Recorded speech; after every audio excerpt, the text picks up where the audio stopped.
O título da mensagem de hoje é A Infidelidade Conjugal. Vivemos num mundo carente de valores éticos e princípios cristãos. Para as pessoas que não seguem os desígnios divinos, a infidelidade conjugal é vista como prática socialmente aceitável. Porém, na Bíblia Sagrada, que é a palavra de Deus, o adultério é e continuará sendo uma ofensa ao próprio Deus. Por exemplo, nós lemos na Bíblia, no livro de Hebreus, capítulo 13, o casamento seja por todos honrado. Os que se entregam à prostituição, sexo para quem não tem compromisso de casamento. E aos adúlteros, Deus os julgará. São pessoas que têm responsabilidade de casamento, mas estão saindo fora das suas limitações. Então, muitos tentam justificar, e a Bíblia sempre previne: cuidado com as astutas ciladas do inimigo, fazendo da infidelidade conjugal um hábito. E hoje vivemos então num clima que é diferente do que alguns anos atrás, talvez uns 20 anos atrás ou mais, quando se realizava um casamento, uma cerimônia de casamento numa igreja, e concluída a cerimônia com a bênção do pastor, do padre, dizia-se: até que a morte os separe. Então aquele casamento tinha uma durabilidade não definida, porém que deveria persistir até que a morte separasse o casal. Mas essa não é a situação presente, e ninguém ousa mais falar e pedir essa bênção de um casamento duradouro. E assim vivemos num dia que nos faz lembrar Mateus 24, versículo 33 em diante, quando Jesus foi convidado, ou pediram-lhe que dessem os sinais característicos da sua breve volta. Ele disse: um deles seria, como foi nos dias de Noé, será na vinda do Filho do Homem. Comiam, bebiam, casavam-se, davam-se casamento, até que Noé entrou na arca, eles nem perceberam. Veio o dilúvio e os levou a todos. Isso iria se repetir, por fim, nos dias que vivemos, ou mais anos para frente, até que se conclua, até que se realize a segunda vinda de Cristo. Mas esta expressão usada pelo próprio Jesus, casavam-se e davam-se em casamento, é essa libertinagem que estamos tomando conhecimento em nossos dias. Casa, descasa, casa, descasa, não tem compromisso. Então aí está um aviso da parte de Deus. Você sabe o que significa a palavra adultério? Definindo esta palavra isoladamente, significa dormir em cama alheia. Todo casal tem sua cama própria.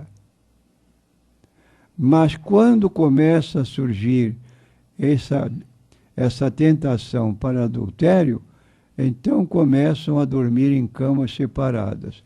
Geralmente, quem procede isso com mais largueza é o homem. Tanto é que no capítulo 5 de Efésios, como mandamento dado por Deus para o homem como chefe de família, que eles amassem sua mulher, sua esposa. Não diz isso no que concerne a esposa, porque a mulher é fiel mais vezes, mais diretamente do que o próprio marido. Daí a recomendação bíblica específica que o homem deve amar suas esposas como amam seus próprios corpos. Quem não ama a si mesmo é porque não tem normalidade na vida, porque esse é a forma que nós nos admiramos, cada qual de nós, do nosso corpo, do nosso porte, etc. Mas aí está um problema sério para abrir caminho para o desfazimento do cônjuge, quer dizer, do relacionamento matrimonial. Então nós temos alguns textos da Bíblia que consideram esse pecado um pecado gravíssimo perante Deus, como lemos no Novo Testamento, como lemos no livro de Deuteronômio, capítulo 5, versículo 18, não adulterarás. Romanos, capítulo 13, versículo 9 e 10, com efeito, não adulterarás, não matarás, não furtarás, não darás falso testemunho, não cobiçarás. Então aqui está repetindo o preceito do Antigo Testamento, nesse particular do adultério como pecado chave, como pecado que aborrece a Deus. E é preciso vigiar. A infidelidade conjugal é um processo maligno que tem início na mente. No começo são apenas alguns pensamentos que surgem de mansinho. Se estes, porém, não forem combatidos, acabam por nos impregnar a alma e o coração redundando em atos vergonhosos. Tomemos muito cuidado com o que nós vemos e pensamos. Agora se anuncia na TV esse filme aí que é repetido periodicamente, de aberturas sensuais com visões abertas para qualquer pessoa de qualquer idade.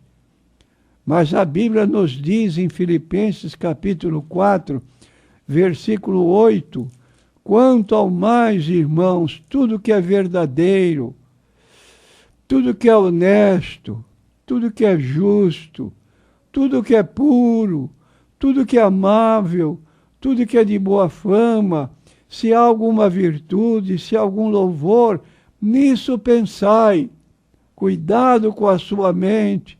Depois de você ver um filme pornográfico, o que sua mente com que ela vai ficar ocupada? E aí está então o ensino da Bíblia em Mateus 26, 41. Vigiai e orai para que não entreis em tentação. Na verdade, o espírito está pronto, mas a carne é fraca. E a Bíblia, porque é um livro que relata a verdade, ela não omite pecados de servos de Deus que um tempo foram muito fiéis, mas porque não vigiaram, eles próprios caíram no erro fatal. Quem não conhece a história de Davi, mesmo sendo um homem segundo o coração de Deus, ele errou.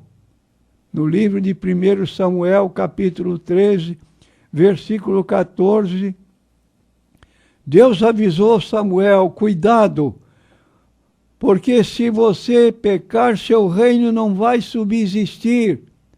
Porém, agora não subsistirá o teu reino. Já tem buscado o Senhor para si um homem segundo o seu coração. Ele tem ordenado o Senhor que seja capitão sobre o seu povo, porquanto não guardaste o que o Senhor te ordenou. Ele cometeu adultério que o arrastou a um homicídio. Aí está um homem brilhante na história do povo de Israel, mas que não foi poupado por este pecado. Meios que podem facilitar o adultério. Já dissemos, a internet conforme os programas que vemos, nossa mente fica recheada de sentimentos que podem levar a este pecado. Outro problema que parece não ser percebido, mas é o que nós chamamos de amizade profissional. Quando trabalhamos numa empresa, conhecemos diferentes pessoas. Naturalmente, as afinidades aparecem e estabelecemos permanentes comunicações com elas. A amizade profissional é uma consequência direta do nosso trabalho. E aí, às vezes, o chefe tem carro, pergunta para a funcionária se não quer que leve até a sua casa, e as primeiras viagens são de conversas normais, mas aquilo vai crescendo, crescendo, crescendo, e depois se torna perigosíssimo e as consequências são tristes. Isso é notificado nos jornais frequentemente. Mas vou fazer uma pergunta meio difícil. Não ocorre esse relacionamento também na igreja? Na igreja local também nos relacionamos com pessoas distintas. É preciso mantermos apenas a amizade cristã. Do contrário, não estamos livres de tentações e de cair no erro. Então, tenhamos cuidado para vigiar nossa vida e fiquemos firmes na presença de Deus e que aquele princípio que se falava antigamente, até que a morte os separe, não seja ilusão para nós, mas que nós vivamos ao lado do nosso ou da nossa cônjuge todos os dias da nossa vida, depois de casados, dando um bom testemunho do poder de Deus na nossa vida. Amém.